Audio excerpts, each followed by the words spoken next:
845 AD. A Frankish monastery on the Seine River. The monks have had warning. 3 days ago, a rider came from the coast with news that a Norse fleet had entered the river. The monastery doors are barricaded, the valuables are hidden, the monks are praying. They can hear the Norse army now. The sound carries across the water first, then through the stone walls. A sound that none of these men have heard before, and that none of them will ever forget. It is not a battle cry. It is not the organized shouting of an army advancing in formation. It is something else. The Frankish chronicler uses the word ululatus, howling, but he adds a qualifier, not like men howling, like something else. The doors come down, and what comes through them does not behave like a normal military force. At the front of the Norse advance are men who are not moving the way soldiers move. They are not in formation. They are moving individually, chaotically, faster than armored men should be able to move, taking wounds and not slowing. One account describes a berserker taking a spear through the shoulder and continuing to fight for another quarter hour before going down. The monks do not understand what they are seeing. The Frankish soldiers sent to defend the monastery do not understand. 200 years of Viking Age scholars did not fully understand what they were seeing, until neuroscience caught up with history. And the answer it produced was not what anyone expected. To understand what berserkers were, you need to understand what the Viking Age demanded of its warriors. Battle in the 9th century was not the organized, distance-managed warfare of later periods. No artillery, no cavalry charges at a distance, no firearms. Battle was contact. Physical, immediate, personal contact. Shield wall against shield wall. The two lines advancing until they were close enough to smell each other. Then the crash. Shield bosses hitting shields, spears thrusting through gaps, axes coming over the top. The whole terrifying chaos of several hundred men trying to kill the men directly in front of them, while the men in front were trying to kill them. In this environment, the decisive factor was not skill alone, not strength alone, not numbers alone. The decisive factor was the willingness to be in that environment at all. To advance into a shield wall is to advance into something that every human nervous system is designed to avoid. The noise, the smell, the sight of men being injured in your immediate vicinity, the immediate personal threat. Every biological alarm system in the body is screaming, do not go forward. The training professional soldiers undergo is training to override this response, to keep moving forward when every instinct says stop, to maintain formation, to function under conditions that the human nervous system classifies as existential threat. This is hard. For most soldiers, it is the hardest thing they do. And for the Norse, who understood this problem with practical clarity, the berserker was one answer. Not the only answer, but the most extreme one. There exists a neurological state in which the normal inhibitory responses to threat and pain are significantly reduced or eliminated. They had figured out how to produce it. Reliably, on demand, before battle. The word berserker comes from Old Norse. Two possible etymologies have been debated for a century.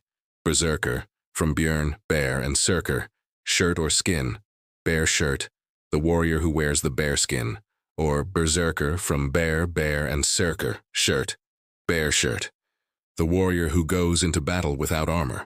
Both etymologies are probably partially correct, because both describe what the historical accounts tell us about berserkers.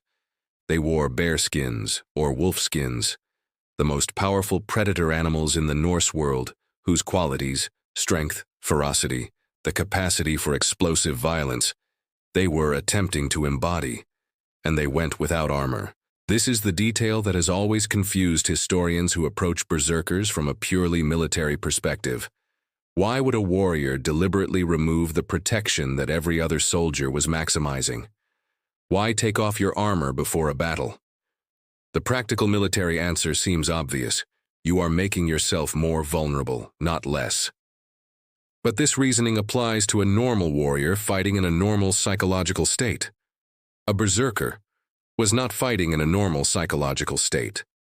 And for a warrior in the specific neurological condition the berserkers achieved, Armor was not protection. It was an obstacle, it restricted movement, it added weight, it reduced the explosive speed that the berserker state enabled.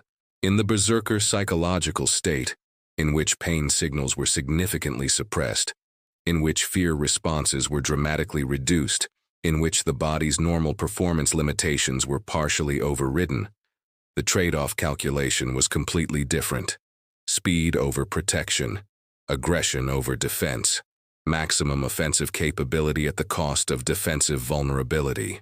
Because a berserker who functioned correctly did not need to defend himself. He needed to close the distance before the opponent could respond, before the opponent could think, before the opponent could do anything except react. And reaction is always slower than action. Always. This was the tactical logic of the berserker, not madness, not loss of control. A specific, deliberate, tactically sophisticated approach to the problem of closing with an enemy who does not want to be closed with. But what produced the neurological state that made it possible? This is where the debate has raged for 200 years, and where the answer, when it finally emerged, was stranger than any of the theories that preceded it. 3 theories have dominated the academic debate about berserker neurological states. Theory 1. Self-induced trance. The idea that berserkers trained themselves through years of ritual practice. Breathing techniques, rhythmic movement, specific ritual behaviors conducted before battle that triggered a trained neurological response. The pre-battle rituals described in the sagas, the howling, the biting of shield rims, are consistent with techniques used to alter neurological states. Theory 2. Genetic difference. The suggestion that berserkers were individuals with specific neurological profiles, naturally suited to this state. Approximately 2 to 3% of the population shows significantly reduced pain response. Norse culture may have recruited these individuals early. Theory 3. Pharmacological assistance. The mushroom theory. Amanita muscaria, the red-capped, white-spotted mushroom, grows throughout the Norse world. It mimics the brain's primary inhibitory neurotransmitter while creating states of heightened sensory intensity and significantly reduced fear response. Dramatically reduced inhibition, heightened physical sensation without the normal pain response, a sense of enormous physical strength. But here is what the theory misses. Berserkers were not random individuals. They were a trained warrior class. The training, the ritual framework, the group identity, these things matter. The neurological state was not just about what they consumed. Belief, genuine, deep, ritually reinforced belief, can produce measurable changes in pain tolerance, fear response, and physical performance. The berserker state was the intersection of pharmacology, psychology, training, ritual, and belief. Remove any one element and you do not have a berserker. You have something less, something that the armies of Europe failed to counter. Here is what the sagas tell you about berserkers that the popular mythology leaves out. They were terrifying to everyone, including the Norse. The same accounts that describe berserker fury in battle describe the period after battle with a very different tone. When the berserker state ended, when the neurological peak passed, what followed was not triumph. It was collapse, physical and psychological collapse that the sagas describe with uncomfortable specificity. Weakness so severe that men found themselves unable to stand. Trembling, disorientation. In some accounts, a period of what reads like clinical depression. A deep gray functional shutdown that lasted hours or days. The modern medical term for this is adrenal fatigue. The massive neurological activation was followed by the inevitable crash as those systems attempted to return to baseline. The higher the peak, the deeper the crash. And berserkers peaked very high. The Norse managed this. Berserkers in the post-battle collapse were not capable of normal social function. The sagas describe them being kept away from the general population, housed separately, given specific food and drink, essentially quarantined until they stabilized. Because a berserker in the post-battle collapse was not just incapacitated, he was unpredictable.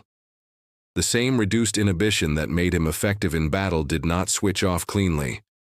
The accounts of berserkers causing harm to their own side, in the confusion of the post-battle period, are not rare. They are common enough that Norse law specifically addressed them. The Gragos, the oldest Icelandic legal code, contains provisions dealing with harm caused by berserkers. Berserker gang, the berserker state, was, under certain circumstances, considered a legal mitigating factor. The Norse legal system had to develop specific frameworks because the berserker problem was real.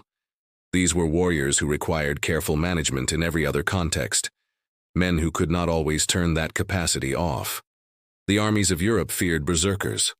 The Norse who commanded them managed them, because the weapon that cannot be controlled is not a weapon. It is a threat. The Norse knew exactly which one they had, both, simultaneously. In 2011, the United States military published a research report. The report was commissioned in response to a specific problem that modern combat medicine had been documenting for years. The problem was this: in the most intense combat situations where normal soldiers froze, a small percentage of fighters performed differently, not better trained, not physically superior, not more experienced in every case, just different. They continued to function in situations that produced paralysis in others. They kept moving forward when every biological signal said stop. The military wanted to understand why. The research drew on neuroscience and what researchers called the optimal combat state. The findings referenced the historical documentation of berserkers, not as mythology, as data. The Norse produced a neurological state through a combination of training, ritual, and pharmacological assistance that altered combat performance. Military researchers noted that the problem the Norse had solved was the same problem modern military psychology was trying to solve. The Norse solution, for all its apparent primitivism, was based on real neuroscience, real pharmacology, real psychology. They did not know about GABA receptors, but they knew the mushroom changed something important. They knew that the berserker needed to be kept away from people for 2 days after battle. They knew that the ritual mattered, the bear skin mattered, the years of training mattered, because the berserker was not a drug effect.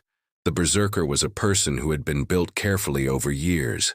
They were building a man who had decided to stop being afraid. The fear was still there.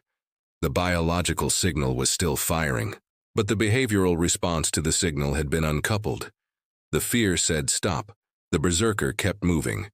Modern military psychology calls this stress inoculation. The Norse called it becoming the bear.